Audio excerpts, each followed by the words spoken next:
Hello everyone, কেমন আছেন সবাই? রেডি হচ্ছি।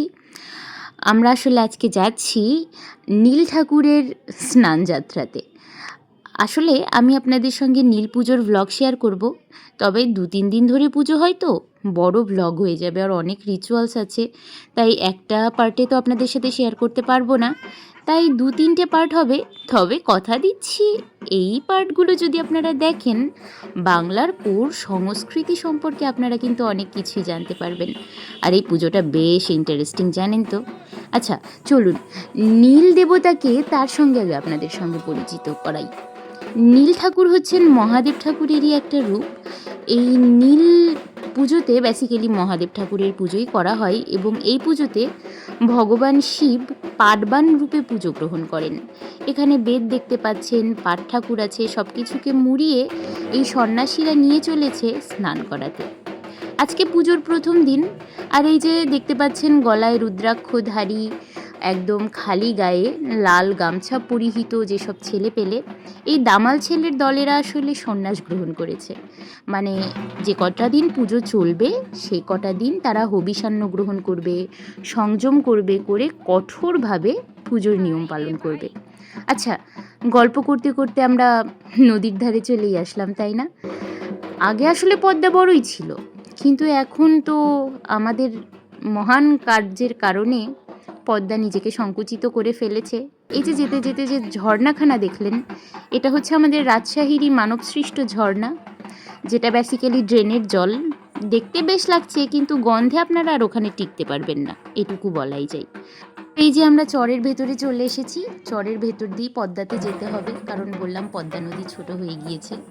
আর এখানে একের পর এক ঝাঁকে ঝাঁকে সন্ন্যাসীর দল আসছে তাদের পাটবান নিয়ে স্নান করানোর জন্য।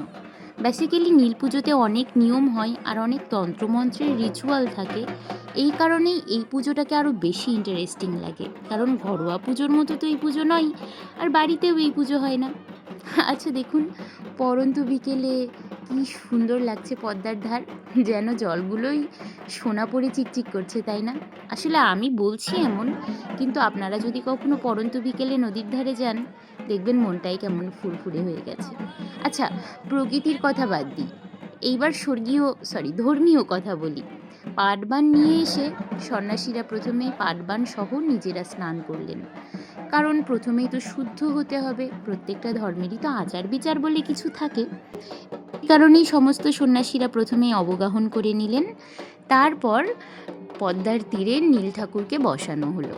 এবার নীল ঠাকুরকে পুজো করা হবে, আর আরও কিছু টুকটাক রিচুয়ালস আছে, যেমন ধরুন পুজোর আনুষঙ্গিক হিসেবে প্রত্যেকটা ত্রিশূলের গায়ে সিঁদুর লাগানো, পাটবানকে দুধ দিয়ে স্নান করানো, ফুল ধূপ দীপ সব কিছু দিয়ে বাবার পুজো করা। এরপরে কি হয় জানেন তো? এরপরে গঙ্গা দেবীকে আবার নেমন্তন্ন করতে হয়। আসলে ধর্ম ব্যাপারটা কিন্তু আমাদের কালচারের সাথে খুব জড়িত। যেমন ধরুন, আমরা আমাদের অতিথিদেরকে নিজেদের বাড়িতে নেমন্তন্ন করে আসি, ঠিক তেমন পুজো করতে গেলেও অন্যান্য দেবতাদেরকে আগে আহ্বান করতে হয়, তারপরে পুজো শুরু করতে হয়। তো এখানে দেখতে পাচ্ছেন মূল সন্ন্যাসী, তার আন্ডারের যারা সন্ন্যাসী আছেন তাদের মধ্যেই দুজনকে নির্বাচিত করে তাদের কানে কানে বলে দিলেন যে গঙ্গা দেবীকে নেমন্তন্ন করে আসবার কথা, এবং তারা মুঠোতে করে কলা এবং পান পাতা নিয়ে এক ডুবে সেই কলা এবং পান পাতা পদ্মাতে বিসর্জন দিয়ে গঙ্গা দেবীকে নেমন্তন্ন করে আসলেন। আচ্ছা, সন্ন্যাসীদের মধ্যেও কিন্তু ভাগ থাকে, যে মেইন পুজোটা করে সে হচ্ছে গিয়ে মূল সন্ন্যাসী, এবং তার আন্ডারেই অন্যান্য সন্ন্যাসীরা নাবেন এবং সংযম পালন করে পুজোখানা সম্পন্ন করেন। তো পুজোর আসলে অনেক নিয়মকানুন থাকে, তবে আমি তো আর সব জানি না, যেটুকু জানি সেটুকুই আপনাদের সঙ্গে বলি আর কি। তো যাই হোক, পুজো হয়ে গিয়েছে, অর্থাৎ আমরা আসলে যেই দলটার সঙ্গে এসেছিলাম আমাদের পাড়ার, ওদের পুজো হয়ে গিয়েছে, তাই আমরাও এবার বাড়ি চলে যাব। পুজো শেষ হতে হতে প্রায় বিকেল হয়ে গিয়েছে, প্রায় বলছি কেন, আর কিছুক্ষণ পরে সন্ধ্যা লাগবে। এখানে সব কিছু উপাচারগুলো তুলে নেওয়া হচ্ছে। পুজোর পরে আমরা একটু টুকটাক টোটোশ্যুট করেছি। আসলে যতই সন্ন্যাসী বলে ওদেরকে দূরে সরিয়ে দিই, সত্যি কথা বলতে ওরা তো আমাদের পাড়া প্রতিবেশী, ভাই বন্ধু আত্মীয় এমন, তাই যেখানেই পাড়ার লোকেদের সঙ্গে যাওয়া হয় সেখানে তো মজা করাই হয়। এই যেখানে আমাদের প্রত্যয়কে দেখা যাচ্ছে, প্রত্যয় কিন্তু দারুণ ঢোল বাজায়। তো ঢোল বাজাচ্ছিল, ওর একটু ফটোশ্যুট করা হলো। এরই মাঝখানে অবশ্য আরও একটা দল চলে এসেছে।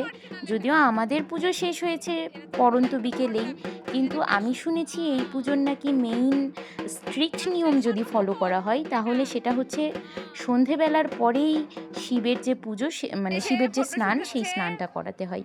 তো যাই হোক, আরও দলে দলে লোক আসছে, তারা স্নান করাচ্ছে। এর মাঝখানে নিগমের একটু ভিডিও শ্যুট করে দিল রিয়া, আর এদিকে আমাদের দুষ্টু প্রত্যয় দুষ্টুমি করেই যাচ্ছে। মাঝখানে আমাদের ছোট্ট ভাগ্নির সাথে দেখা, ও হচ্ছে বনির মেয়ে, তো ওর সাথে একটু আদর টাদর করে এইদিকে পাটবান স্নান করানো শেষে আমরা চললাম বাড়িতে। এই যে যার মাথায় পাটবান দেখতে পাচ্ছেন, ও কিন্তু এরকম নাচতে নাচতেই ঢোলের তালে বাবাকে নিয়ে যাবে মন্দির অবধি।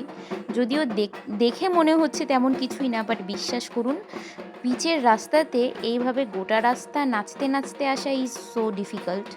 এই যে ওকে দেখতে পাচ্ছেন নাচছে কোমর দুলিয়ে দুলিয়ে, নাচতে নাচতে এখন পাটবানটাকে বসানো হবে, এবং আমি দেখলাম ও পাটবানটাকে বসানোর সাথে সাথে অজ্ঞানের মতো পড়ে গিয়েছে। আসলে ওই যে বললাম না সন্ন্যাসীরা সংযম করে থাকে, তো সারাদিন না খেয়ে এইভাবে নাচতে নাচতে নিয়ে আসা আসলেই খুব পরিশ্রম সাধ্য ব্যাপার আর কি। তো যাই হোক, আজকে এই পর্যন্তই ছিল। পরের পার্টে আসছে। ভালো থাকবেন সবাই, টাটা।